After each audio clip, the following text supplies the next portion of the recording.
E aí, moçada, beleza? Tranquilo? Tudo na paz? Estou aqui para gravar um vídeo para vocês. Foi o tema da nossa aula da semana passada, que é sobre o livre-arbítrio e a autonomia do homem, tá? Em alguns momentos eu vou dividir a tela da imagem do vídeo com alguns slides, que é para poder reforçar um pouco mais o que a gente está vendo, o que a gente está estudando. Então, vamos entender um pouquinho o que é o livre-arbítrio. Bom, livre-arbítrio é o poder que cada indivíduo tem de escolher suas ações, que caminho quer seguir. A expressão é utilizada por diversas religiões, como o cristianismo, o espiritismo, o budismo e etc. O real significado de livre-arbítrio tem sentidos religiosos, psicológicos, morais e científicos. Para algumas pessoas, o livre-arbítrio significa ter liberdade. E muitas vezes confundem com desrespeito e também com falta de educação. A gente vai fazer uma breve análise dos vários conceitos de livre-arbítrio sob diferentes óticas. Nós temos o hábito de analisar apenas o conceito religioso de livre-arbítrio, mas é importante ressaltar que muitos autores tiveram uma visão completamente diferenciada sobre esse tema. Vamos entender a visão cristã, o que está na Bíblia cristã, sobre o livre-arbítrio. A expressão livre-arbítrio não está na Bíblia. No entanto, em diversas passagens nós podemos ver que Deus dá o poder de escolha ao ser humano, entendendo com isso que o livre-arbítrio é o poder de escolha. Segundo a Bíblia, a vontade de Deus é que as pessoas sigam seus mandamentos e façam as coisas boas, façam o bem.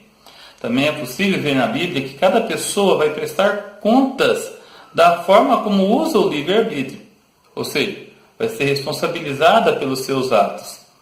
A Bíblia também fala em predestinação, onde algumas pessoas são escolhidas mesmo antes de nascerem e são predestinadas a seguirem o caminho de Deus. Então, o livre-arbítrio é o caminho, a escolha que você pode seguir, seja para o bem, seja para o mal. Vamos ver a visão do Espiritismo sobre o livre-arbítrio. Bom, de acordo com o Espiritismo, uma visão espírita, o livre-arbítrio é uma das propriedades fundamentais do espírito. Consiste na liberdade de fazer alguma coisa, de seguir um determinado caminho ou de evitá-lo.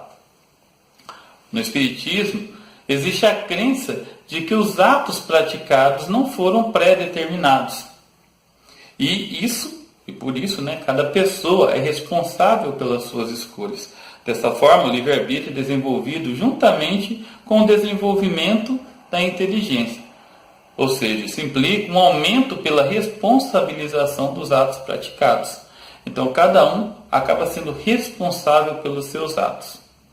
Bom, então a partir de agora nós vamos analisar um pouquinho a visão dos filósofos. Então, nós já vimos a visão cristã, nós vimos da Bíblia cristã, nós vimos a visão do Espiritismo e agora vamos ver um pouquinho a visão dos filósofos.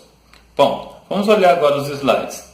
Esse aqui é Agostinho de Hipona, também conhecido como Santo Agostinho. Nasceu na Argélia, no norte da África, e foi bispo da cidade de Hipona. Segundo a visão de Santo Agostinho, o livre-arbítrio é a possibilidade de escolher entre o bem e o mal, enquanto que a liberdade é o bom uso do livre-arbítrio.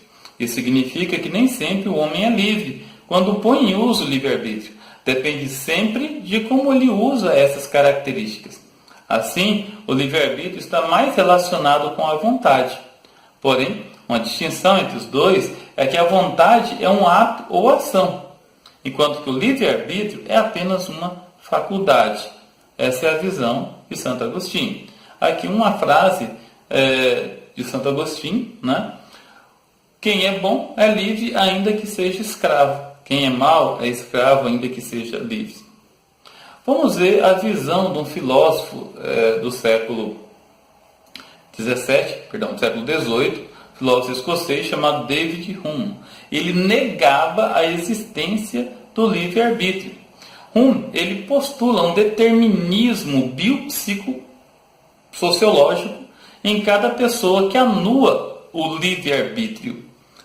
Esse determinismo anula o livre-arbítrio das pessoas. Cada pessoa é regida pela necessidade, isto é, a lei infalível das causas e efeitos, conjuntos que se manifestam nos diversos planos da vida.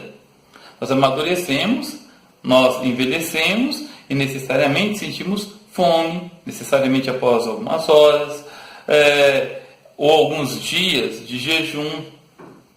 Nós oscilamos necessidade entre uma atividade e outra, entre o repouso de cada dia. Sentimos atração sexual ou repulsão sexual por alguém, por determinados tipos de pessoas. Então, essa necessidade não é o livre-arbítrio, segundo a visão de David Hume. Bom, aqui uma frase do Hume, né? A razão é e só pode ser escrava das paixões. Agora vamos ver o que um outro pensador do século XVI, começo do século XVII, né? Thomas Hobbes, ele fala sobre o conceito de liberdade e, por consequência, sobre o livre-arbítrio. Bom, na perspectiva de Hobbes, todo o processo deliberativo envolve uma sucessão alternada de desejos, aversões, esperanças e medos relativos à ação a ser seguida ou ao seu impedimento. A deliberação humana é, antes de tudo, passional, ou seja, o homem está fadado às paixões. Esta, por sua vez, se inicia quando nos sentimos motivados a fazer algo que consideramos bom para nós, mas pode ser interrompida a qualquer momento. Se detectamos indícios de que a ação em questão pode nos trazer algum dano ou prejuízo à vida, nós interrompemos essa ação. A passagem da deliberação para a realização da ação deliberada é indeterminada pela faculdade da vontade. Então, a vontade ou o querer humano põe fim à liberdade. A liberdade que nós temos de escolher outro desdobramento concernente à ação proposta. Ou seja, esse filósofo inglês, ele fala que ele nega a possibilidade do livre-arbítrio já por consequência da liberdade. E a própria liberdade é motivada por vontade, e a própria liberdade ela pode ser cerceada por uma necessidade de sobrevivência. Ao mesmo tempo que as próprias paixões facultam a nossa vontade, a liberdade ou a própria necessidade de sobrevivência pode facultar essa liberdade ou essas paixões. Agora, uma frase de Thomas Hobbes. Um homem livre é aquele que, tendo força e talento para fazer uma coisa, não encontra barreiras à sua vontade. Bom, mais um pensador, Baruch de Spinoza. O que ele pensa sobre o homem livre? Podemos dizer que a filosofia de Spinoza tem um único propósito. Através do conhecimento de Deus, sair da servidão e encontrar a liberdade. Toda a questão é investigar em que condições pode haver liberdade e por que vivemos tanto em servidão. Se foi necessário percorrer um caminho tão comprido, é porque nada é tão raro quanto encontrar um homem virtuoso e livre. Esse filósofo holandês do século XVII, ele analisa que a nossa vida é recheada de prisões, há várias formas de prisão. E o homem livre, ele se adapta à sua própria prisão para fazer aquilo que a sua vontade exige. Aqui uma pequena frase do Spinoza, né? O máximo de liberdade que o ser humano pode aspirar é escolher a prisão na qual quer viver. A liberdade é uma abstração. Diga-me qual é a sua tribo e eu direi qual é a sua clausura. Sua liberdade, se sua vida for produzida por você mesmo. Ok, vamos entender um pouquinho sobre a questão da autonomia depois da reforma protestante. Bom, no palco da história, o protestantismo fez mais do que promover uma ruptura da cristandade, principalmente do catolicismo. Exacerbou as noções de individualismo, reafirmou a autonomia do indivíduo frente à autoridade eclesiástica e às instituições religiosas e concedeu especial importância à alfabetização, à instrução. Mas, por outro lado, ao menos no primeiro momento, retrocedeu em relação à Igreja Católica ao depreciar a noção do livre-arbítrio. e colocar o ser humano na condição de um pecador, objeto incapaz de melhorar sua condição através das suas obras. Para muitos pensadores, o grande problema do protestantismo foi a invenção do pecado. O pecado como forma de prender o indivíduo às instituições religiosas. Bom, vamos entender um pouquinho sobre a questão da autonomia, dos fenômenos naturais e a noção de liberdade. Na noção de liberdade, nós retomamos novamente os pensamentos de Hobbes, quando ele fala sobre o mecanicismo.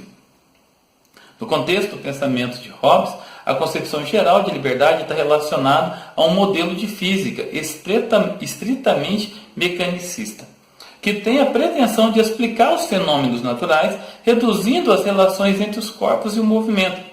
Ao conceber a realidade como sendo unicamente composta de corpos e movimentos, Hobbes insere todos os fenômenos em um espaço geométrico que se articulam somente com as ocorrências de causa e efeito.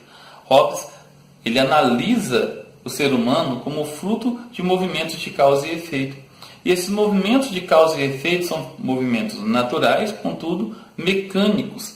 É importante analisar essa questão dos fenômenos mecânicos à luz da natureza, porque elas são analisadas pelas ciências naturais.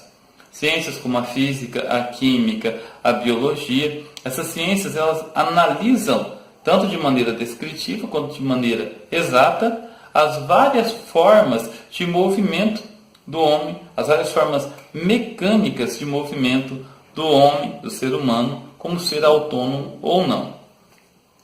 Eu peguei um exemplo de ideal de liberdade para a gente poder fazer uma breve reflexão, que foi a Revolução Haitiana. Então, um breve comentário sobre a questão do Iluminismo, Revolução Francesa, e depois um breve comentário sobre a Revolução Haitiana, que culminou com a independência desse país da América Central.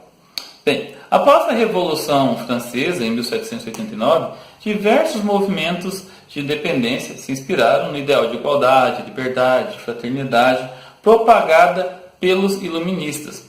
Dentre os vários movimentos, eu posso destacar aí a Inconfidência Mineira aqui no Brasil, eu posso destacar as políticas de revolução nos Estados Unidos, inclusive a própria guerra de liberdade dos Estados Unidos, a questão da hegemonia dos Estados Unidos como nação soberana e vários outros países da América que almejavam a independência. E esse almejar a independência propagou ideais abolicionistas e republicanos por vários países americanos, inclusive o Brasil. Vamos entender um pouquinho sobre a Revolução Haitiana.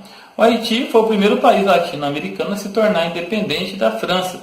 E por meio da Revolução Haitiana, até então denominada de Colônia de Saint-Domingue, o país, que era na época o maior produtor de açúcar do mundo e o principal exportador de café para a Europa. A sua população era constituída por cerca de 500 mil pessoas, sendo que 35 mil eram brancos, 30 mil mulatos livres e mais de 430 mil escravos negros, oriundos da África Ocidental. Então, esses escravos negros, pardos, eles, motivados pelos ideais de liberdade, eles irromperam a questão da Revolução Haitiana, conseguiram a liberdade do país. É claro que teve vários problemas depois, oriundos dessa revolução, o embargo ao Haiti, o medo das demais colônias de conseguir a sua liberdade e ter um cerceamento econômico muito grande, muito forte. Mas isso aí é assunto para uma próxima aula. A questão a ser analisada é a questão da autonomia, a questão da liberdade, que foi muito retratada nesse contexto do Haiti. Tá? Pessoal, é isso aí. Espero que vocês tenham curtido, tenham entendido um pouquinho a noção de autonomia do homem, a noção do livre-arbítrio, a noção do homem livre e como vários desses autores, David Hume, Santo Agostinho, Thomas Hobbes, Spinoza, eles pensam a esse respeito. A visão cristã, católica, sobre o livre-arbítrio, a visão protestante sobre a liberdade do homem, sobre a autonomia do homem, que foi tratado aqui, e também a questão do espiritismo. Logo no começo da nossa aula, nós falamos um pouquinho sobre essa liberdade. Ok? Espero ter ajudado vocês. Fiquem com Deus e até a próxima.